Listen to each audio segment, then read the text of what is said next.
Hello, my name's Pastor Larry Gillen, and we're just going to have a little chat here, I guess. And I had a member ask a question: is the coronavirus a plague from God?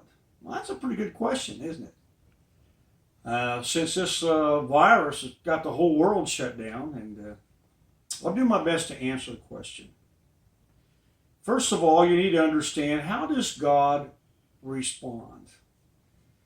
I think sometimes we think God's got this big whip and big rod and he's beating everybody, but that's not the case.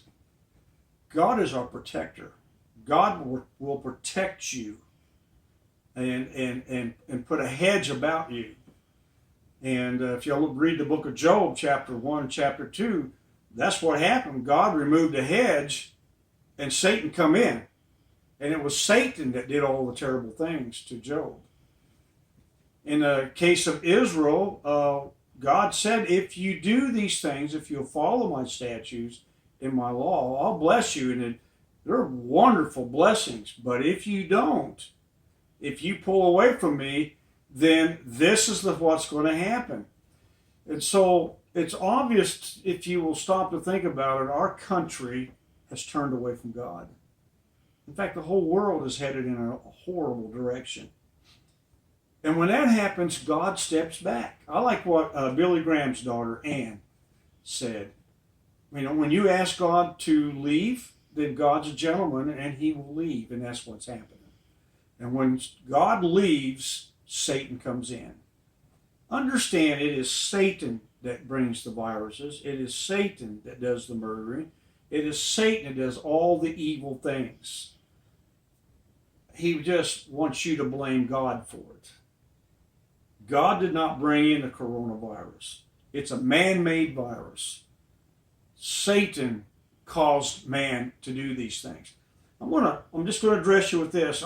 Several years ago, about 3 or 4 years ago, I went to the hospital to do my yearly checkup. It was in August.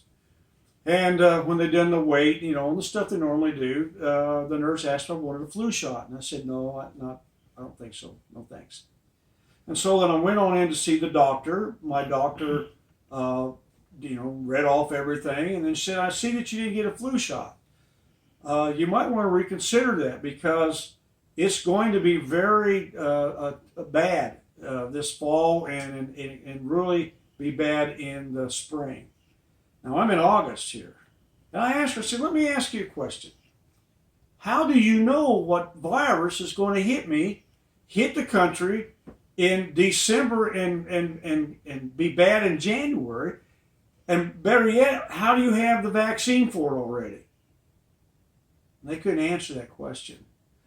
If you had a flu shot in the last 2 years, you have the coronavirus marker in you. It just got away from them this time. It's a billions upon billions of dollar marketplace. Man created this. Don't blame God for it. Is it a plague from God? It's a plague. God's trying to allow you to have an opportunity to turn to him. And I also want you to know, in the book of 2 Timothy, it says that God is not the author of fear. God does not give you fear. Every bout of fear that you have right now comes from Satan. Don't grab a hold of it. Turn to Jesus Christ. Worship him. I'm not saying you won't get the virus, but you're in sure a lot better hands if you get the virus than you would be if you're in Satan's hands. Turn to Jesus. He's your protector, and he won't give you the fear. I hope I answered your question. If not, let us know. Ask a question. I'll try to find an answer for you. Thank you, and have a good day.